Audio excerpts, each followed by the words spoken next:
You believe yourself clever, yet you stumble through life as prey to those who truly understand power. While you concern yourself with morality and fairness, others manipulate the very ground beneath your feet. The cunning few rise while the knave many fall, and you, my friend, have been among the fallen. But what if I told you that within the next few minutes, you could learn the same dark arts that have shaped empires and toppled kings? What if the weakness you feel could be transformed into a weapon sharper than any blade? Machiavelli once wrote, "Everyone sees what you appear to be. Few experience what you really are." In those few words lies a truth most people never dare to live by. The world doesn't care about your intentions. It only judges what it can see, so the truly cunning learn to master appearances. They wear faces that fit the moment. They build masks that others believe are real. They smile, nod, and speak softly, all while their mind calculates every move in the background. When you understand people, you realize something unsettling. Most of them crave comfort, not truth. They want to believe in good faces, friendly words, and polite gestures. They are drawn to kindness because it disarms them. And this is where power hides, not in aggression, not in loudness, but in the illusion of innocence. The cunning man knows that to gain influence, he must first gain trust. And trust is easiest earned by pretending to be harmless. You can't win power by showing your hunger for it. You must look content, disinterested, even humble, while quietly mapping every weakness in the room. Those who act openly ambitious are feared and resisted, but those who hide their intentions under calm eyes become invisible predators. You smile when others insult you. You agree when others underestimate you. You let them think they are winning, because the moment they believe you are not a threat, you already have the upper hand. Think of it like a game of chess. The fool charges with his queen too early, thinking boldness will bring victory. The cunning player sacrifices pawns, appears weak, and lures the enemy forward until the trap closes. The blade has been hidden behind the smile all along. Machiavelli understood that people are not rational beings. They are emotional, vain, and easily flattered. So he advised rulers to appear merciful, faithful, humane, religious, and upright, even if they were not. Because in politics, perception is power. The same applies today in your work, relationships, and social world. If you show all your cards, you become predictable. If you show none, you become mysterious. And mystery is a kind of control. To hide the blade behind the smile means you must learn emotional discipline. You cannot reveal your anger when provoked. You cannot reveal your joy too soon when you succeed. You must look the same in victory and defeat, composed, unreadable, in control. The more people try to guess what you're thinking, the more power you gain, because confusion breeds fear, and fear breeds respect. The cunning never rush to defend themselves. They let others talk, argue, and expose their own insecurities. They know silence makes people uncomfortable. When you say less, people fill the silence with their own assumptions. They will project their thoughts onto you, and that gives you the advantage, because their own imagination becomes your weapon. You must also learn to manipulate how others see you. Become adaptable. With the powerful, appear respectful and loyal. With equals, appear confident but not threatening. With those beneath you, appear generous and kind. But in truth, every gesture must serve a purpose, to advance your position, to strengthen your image, or to collect information. The world is a stage, and every interaction is an act of strategy. But make no mistake, this is not hypocrisy. This is survival. Those who live with open hearts in a world of masks are not noble. They are naive. They confuse honesty with weakness, thinking the truth will protect them. It won't. Honesty without strategy is a weapon handed to your enemies. Cunning does not mean you never speak truth. It means you speak truth only when it serves you. When Machiavelli advised the prince to appear virtuous while practicing deception, he wasn't glorifying lies, he was protecting power. He understood that society rewards performance, not authenticity, and those who fail to act are acted upon. So as you move through the world, remember every expression you show, every emotion you reveal, every word you speak is a tool, not a confession. The wise know how to use gentleness as a weapon. They know that the most dangerous smile is the one that hides a sharpened mind behind it. In a kingdom built on appearances, the one who masters illusion is the one who rules reality. Machiavelli once said, "A wise ruler must learn how not to be good." It sounds cruel, doesn't it? But what he meant was not wickedness, it was wisdom. Because to survive in a world full of deceivers, you cannot rely on sincerity alone. The cunning understand that truth is precious, and that is exactly why it must be used sparingly. Deception, in its purest form, is not about lies. It is about control. Control over perception, control over narrative, control over how others see you, and how they see themselves in relation to you. The truth, in the wrong hands, can be a weapon turned against you. So the cunning learn to treat honesty as currency, to spend it only when it brings something of value in return. When you tell the whole truth, you surrender power. You give others the blueprint to your thoughts, your weaknesses, your intentions. And once people know what drives you, they know how to control you. But when you withhold, when you disguise your motives, you create uncertainty. Uncertainty makes people cautious. It makes them hesitate.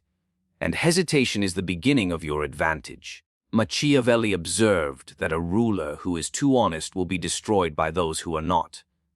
Think of the world you live in, full of hidden motives, smiling liars, and sweet promises that mask betrayal. People will preach virtue, but act on selfishness. They will demand truth from you while feeding you deception. The wise do not complain about this. They learn to play the same game, only better. To deceive effectively, one must first understand the mind of others. You must know what they want to believe. Because the best deception doesn't force anyone to see something false. It simply allows them to believe what they already hope is true. Give them what comforts them, and they'll never question your intent. People do not see truth, they see reflections of their own desires. The cunning man reflects exactly what they want to see, and in doing so, gains control. But deception must never be reckless. The fool lies for pleasure. The cunning lies for purpose. Every falsehood must lead somewhere. A position gained, a rival missiled, a door opened. Deception without direction is chaos. But deception with precision, that is power. Think of the fox, the animal Machiavelli admired most. The fox survives not by brute strength but by cunning. It observes traps before stepping near them. It misleads its predators by leaving false trails. It plays weakness to lure its hunters closer. In every move, there is calculation, so must it be with you. Let others think they are winning.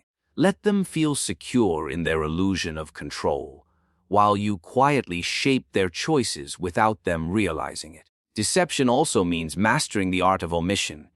Sometimes the most powerful lie is silence. You do not need to create a story. You only need to let others create it for you. When you stay quiet, people fill in the blanks with assumptions. They guess your motives, your fears, your goals, and in doing so, they reveal more about themselves than about you. In silence, you remain unreadable. In unreadability, you remain untouchable. A cunning person knows how to use truth and falsehood like two sides of the same blade.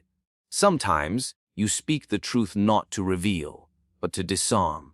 Sometimes, you tell a half-truth that hides a greater scheme, and sometimes, you let a small lie protect a larger truth. The goal is not deception for the sake of deceit. It's strategy for the sake of survival. Because in this world, being truthful is not enough. You must be believably truthful. People don't reward honesty. They reward comfort. They will love the one who lies beautifully more than the one who tells an ugly truth. So the cunning learn to craft beauty out of illusion. They know how to tell people what they want to hear while guiding them where they want them to go. Machiavelli's world was filled with shifting alliances, traitors, and hidden daggers. Yours is no different, only the masks have changed. The corporate smile replaces the noble handshake. The digital persona replaces the royal court. But the rules remain the same. Those who master perception rule those who don't. When you understand this, deception stops being immoral and becomes instrumental. It becomes an art, the art of directing human behavior through illusion. The goal is not to lie for the thrill of it, but to make truth serve you. Because a truth that weakens you is more dangerous than any lie ever told. The cunning do not reject morality, they redefine it. They understand that what people call deception is often just strategy that works. And those who condemn it loudly are usually the ones who practice it silently. The most dangerous person in any room is not the one who speaks the loudest, but the one who says almost nothing, the one who listens, observes, and remembers. Machiavelli understood that knowledge is not collected through noise. It is gathered through silence. The truly cunning man watches everything, and yet no one watches him. He observes without being seen. When others talk, they reveal their souls. Their fears slip between their words. Their ambitions hide beneath their smiles, and their insecurities expose themselves through small gestures they don't even notice. The cunning man studies these details like a general studies an enemy's army. Every glance, every hesitation, every exaggeration becomes intelligence, ammunition for future moves. You must become invisible in presence but sharp in awareness. When you speak too much, you give away your mind. When you move too quickly, you reveal your intent. But when you stand still and observe, the world starts to show itself to you. Silence makes people uncomfortable. They rush to fill it, to explain themselves, to impress you, to prove their worth. And in doing so, they expose what they would normally hide. Machiavelli saw that power belongs not to the one who acts first, but to the one who understands the battlefield before stepping onto it. Observation is preparation. It's the art of knowing before doing. The foolish act out of emotion. They react, they rush, they expose themselves. The cunning man acts out of understanding. He waits, he studies patterns, he predicts outcomes. That is how he moves with certainty when the time comes. Imagine you enter a court, a meeting, or a circle of influence. Everyone there wants to be seen, to sound important, to dominate the conversation. Let them. Every word they speak is a confession. Every opinion is a window into their mind. You, however, remain composed, curious, quiet, unreadable. You ask questions not because you need answers, but because you want to watch how they answer. Their tone, their confidence, their defensiveness, these are all clues. People trust the silent. They mistake quietness for virtue, for thoughtfulness, for harmlessness. They will lower their guard around you. They will share secrets, complain about others, even reveal strategies. Simply because you gave them your attention. Observation gives you access that aggression never could. It gives you the power to move pieces without touching them. But being observant is not only about people. It's also about timing, environment, and emotion. The cunning learn to sense when tension fills a room, when alliances shift, when opportunities appear and vanish. They can feel when someone's loyalty is weakening or when a decision is about to turn against them. This sensitivity to change allows them to adapt instantly, while others remain blind. To observe without being seen, you must learn invisibility, not physical but psychological. Blend in. Become part of the background. Let others overlook you until you decide otherwise. The quiet one is rarely seen as a threat, yet he is often the most prepared. The more invisible you appear, the more clearly you see. The less attention you attract, the more control you hold. Machiavelli wrote that fortune favors those who can read the times, those who understand the unseen forces that guide men's actions. That skill comes only from deep observation. Every man reveals more than he realizes. Every rival exposes his weakness long before the fight begins. But But you can only see it if you've trained yourself to look deeper, beyond words, beyond gestures, beyond appearances. And remember, observation is not passivity. It is strategy disguised as patience. The cunning man waits because he knows what he's waiting for. He studies his enemy long enough to predict his next move, and when the time comes, he acts swiftly and precisely. While others stumble in the dark, he moves through the shadows with purpose. Those who fail to observe are blind even when their eyes are open. They walk through life reacting to what's already happened. But the cunning man, the silent observer, sees what will happen, because by watching others long enough, he learns their patterns, and once you know a man's pattern, you own him. The world belongs to those who can see without being seen, to those who gather truth quietly while others waste time seeking attention. Observation is the seed of every great manipulation, every successful move, every unseen victory. The fox survives not because it's faster or stronger, but because it watches the hunter before the hunter ever sees it.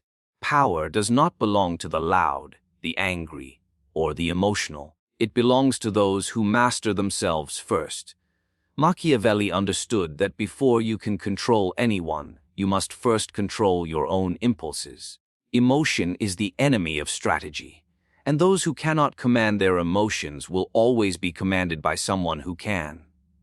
The cunning man knows that anger, jealousy, pride, and fear are tools others use against you.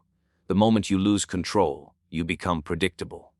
You react instead of calculating. You reveal instead of concealing. Your enemy no longer needs to outsmart you. He only needs to provoke you. That's why the first victory you must win is the one within. Imagine someone insults you publicly, mocks your competence, or questions your worth. Most people will rush to defend themselves, raising their voices, exposing their ego. But the cunning man remains calm. He lets silence do the work. His stillness unsettles everyone because no one can read him. Is he hurt? Is he plotting? No one knows. That uncertainty gives him power. Machiavelli wrote that a ruler must know when to act against mercy, against faith, even against kindness, if necessity demands it. He wasn't promoting cruelty. He was describing control. Emotional restraint is not coldness. It's the ability to decide when and how to feel. You do not eliminate emotion. You own it. You use it like a blade, precise, intentional, and never wasted.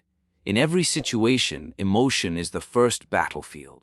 The cunning person watches how others lose themselves in rage, jealousy, or desperation. He learns from their mistakes. He knows that anger exposes impatience. Jealousy reveals insecurity. Desperation gives away weakness. So he disciplines himself to remain composed even in chaos. Calmness becomes his armor. Patience becomes his weapon. There is a kind of power in serenity that few understand. When others panic, the calm one becomes the leader by default. People are drawn to composure.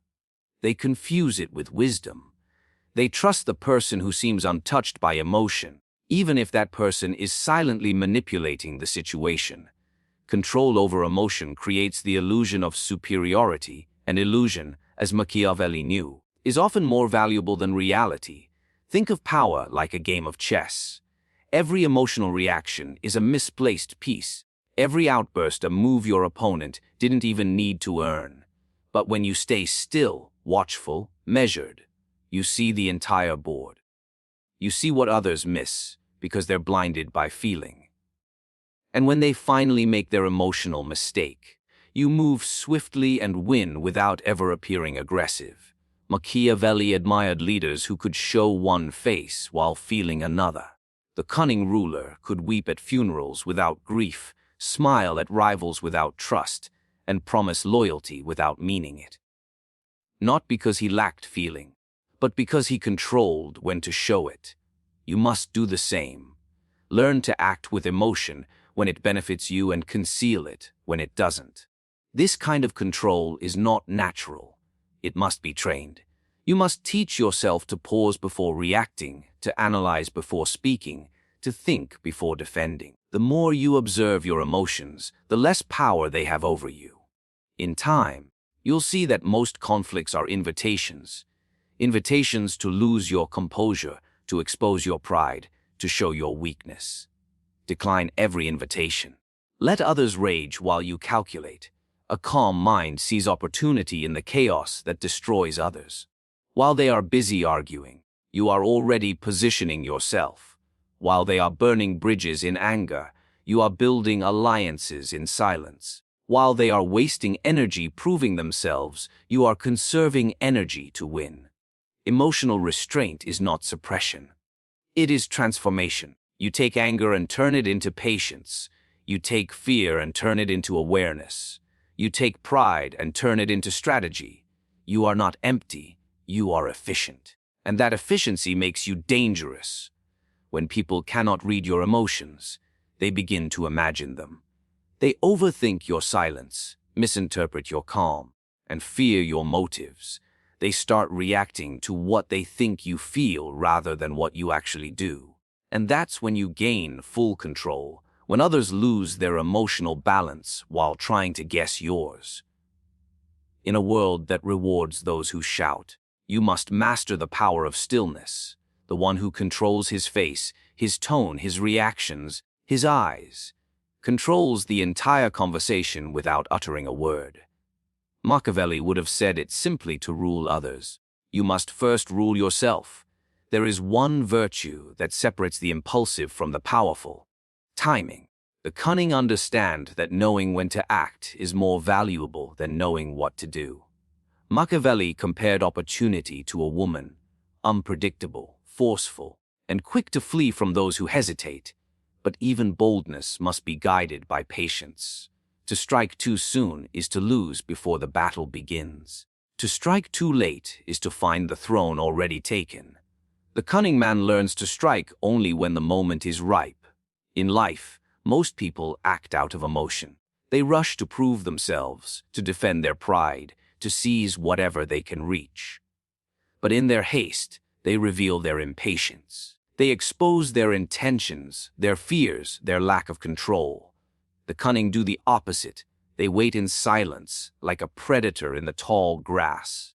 They observe the patterns, sense the rhythm, and act only when the odds lean in their favor. Machiavelli understood that timing is not luck, it's calculation. Fortune, he said, favors the bold, but it favors the prepared even more. Boldness without strategy is recklessness, and patience without purpose is cowardice. The art lies in balancing the two, waiting long enough to understand your enemy, but not so long that opportunity passes you by. The truly cunning man knows how to walk that razor's edge. Think of how most people make decisions. They act the moment they feel pressure. They cannot bear uncertainty. They cannot stand waiting, but waiting is not weakness. It's gathering power. Every second of restraint allows you to see more clearly. While others panic, you collect information. While they react emotionally, you prepare rationally. And when you finally move, it feels to them as if you acted with supernatural precision. But in truth, you were simply patient. To master timing, you must learn to read human nature. Most people reveal themselves under stress.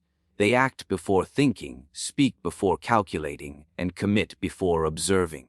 Watch them. Let them make their mistakes. Let them rush into traps of their own making.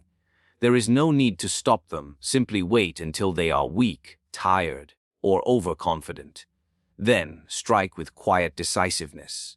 Machiavelli believed that the best victories are not those fought with swords, but those won by timing, when the enemy never even realized he was being defeated. Patience is not passive. It is active observation wrapped in restraint. The cunning man uses time like a weapon. He delays when delay benefits him, acts when action guarantees success, and never wastes energy trying to control what is not yet ready. Every move he makes is deliberate, every silence calculated. He knows that power doesn't always come from constant motion. Sometimes it grows in stillness. But beware, waiting requires strength. The weak wait out of fear, the cunning wait out of discipline. You must never confuse patience with hesitation. Hesitation is born of doubt. Patience is born of foresight. You wait not because you are afraid, but because you understand that the world eventually exposes its opportunities to those who are still enough to see them. Look at nature. Even the serpent waits. It doesn't chase every sound or movement. It waits until the prey comes close, until one move can ensure victory. The same is true for power. The opportunity to act decisively comes rarely, but when it does, you must seize it without mercy or delay. That single strike, executed at the perfect moment, is worth more than 1,000 wasted efforts. Machiavelli saw this truth in every great ruler. The successful ones were not those who constantly acted, but those who acted at the right moment. They appeared bold, but their boldness was born from readiness. They had studied every possibility, anticipated every consequence, and when the time came, they acted as if destiny itself moved through them. That is not luck, that is timing. You must cultivate the same discipline in your own life. Don't respond to every insult. Don't chase every opportunity. Don't react to every challenge. Instead, measure the situation, wait for alignment, and then make your move when your success is certain. The impatient fight many battles and lose most of them. The cunning fight few and win them all. In a world obsessed with speed, you must be the one who masters rhythm. When others are running, you walk. When they stop, you move. When they boast of their victories, you remain silent and watch. Timing turns silence into strategy and patience into power, because the greatest victories are never loud. They are perfectly timed. The greatest trick of power is not dominance. It is illusion. Machiavelli understood that to rise in a world ruled by appearances, one must look virtuous, even when acting with ruthless intent. He wrote, "It is unnecessary for a prince to have all the good qualities, but very necessary to appear to have them." The cunning know that image is armor. To appear virtuous is to gain trust. To gain trust is to gain access. And once you have access, you can act as you please. In every age, people crave the comfort of appearances. They want to believe the world is ruled by good men, honest, fair, kind, loyal. So they fall in love with those who mirror those virtues, even when they are only masks. Machiavelli saw that reality and morality rarely align. The world rewards those who look good, not those who are good. The cunning embrace this truth. They build a face that the world loves, calm, moral, noble, while behind it their real mind moves pieces like a silent general. To appear virtuous means you must master performance. Every gesture, every tone, every smile must serve a purpose. When you speak, your words must sound wise, compassionate, and loyal, even if your motives are entirely self-serving. When you help others, do it in a way that can be seen, celebrated, and remembered. The world rarely values private goodness. It worships visible virtue. So make sure your virtues are witnessed, while your strategies remain unseen. But to act strategic is another kind of art. It means you must think not like the moral man, but like the ruler, detached, calculating beyond sentiment. You must see human nature as it truly is, not as people pretend it to be. Most people are not loyal out of principle, they are loyal out of advantage. They love those who benefit them and abandon those who don't. The cunning never forget this. They do good when it strengthens alliances and appear moral when it builds influence. Virtue, for them, is not a truth. It's a tool. Machiavelli believed that deception, when used for order and stability, was not evil but necessary. The prince, he said, must sometimes act against charity, against faith, even against humanity, if it serves the greater goal of power and preservation. In other words, appearances protect you from judgment while strategy protects you from failure. The balance of both makes you untouchable. When you appear virtuous, you disarm suspicion. People trust the man who preaches humility. They follow the leader who shows mercy. They obey the one who seems just. Appear kind, and no one will see your strategy. Appear weak, and no one will sense your strength. Appear loyal, and no one will question your betrayal. The cunning wear their virtue like a cloak, warm to the touch, but concealing a dagger underneath. This duality is not hypocrisy, it is evolution. Those who survive in power must adapt to the illusions of society. You must speak the language of virtue even when your thoughts are written in strategy. Pretend to play the game of morals while secretly writing the rules. Let others debate ethics while you quietly control outcomes. Let them think you are gentle, humble, and pure, because they will never defend themselves against what they do not fear. Machiavelli admired the leaders who could mask their ambition behind goodness. Caesar, Alexander, even the church itself. They understood the value of image. They conquered not only with armies but with stories. They appeared chosen, righteous, destined. And in that appearance lay their greatest strength. People submit more easily to those they admire. So let them admire you. Let them call you noble while you reshape the world behind their praise.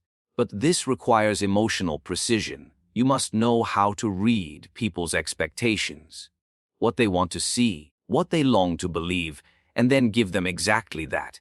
If they expect humility, show humility. If they value kindness, display it.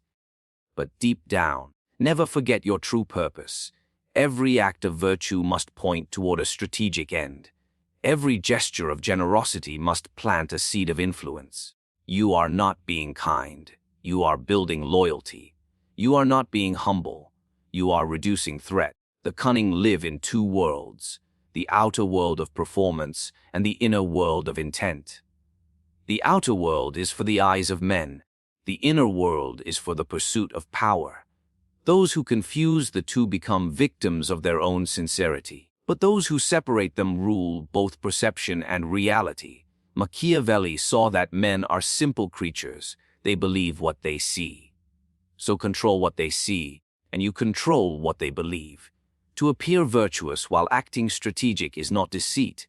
It is mastery. It is the ability to wear morality as armor while carrying ambition as a weapon.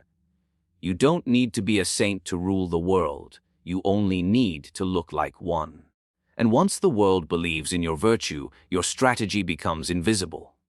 In the end, to become dangerously cunning is not to abandon morality. It is to transcend it. Machiavelli never taught evil, he taught awareness. He revealed that power belongs not to those who are kindest, but to those who see clearly. The world is not ruled by justice, but by perception. And those who understand this truth are not destroyed by it. They master it. The cunning man walks unseen between appearance and intention. He smiles while calculating. He helps while advancing. He speaks softly while shaping the outcome. He is feared yet admired, doubted yet followed. And while others chase the illusion of goodness, he uses that illusion to rule them. Machiavelli's wisdom was not about cruelty. It was about control. Control of self, of others, of fate. He knew that the truly powerful are not those who shout their strength, but those who appear harmless until it is too late. The dangerous are not loud, they are quiet, not impulsive, but deliberate. They play the long game, and they win it. So remember this: the world will always belong to the few who can see through its masks and still wear one of their own. Be calm, be watchful, be unreadable. Appear virtuous, but act with precision. Appear harmless, but hold the will to strike. Appear loyal, but serve only your higher purpose. For that is how one becomes not just powerful, but dangerously cunning.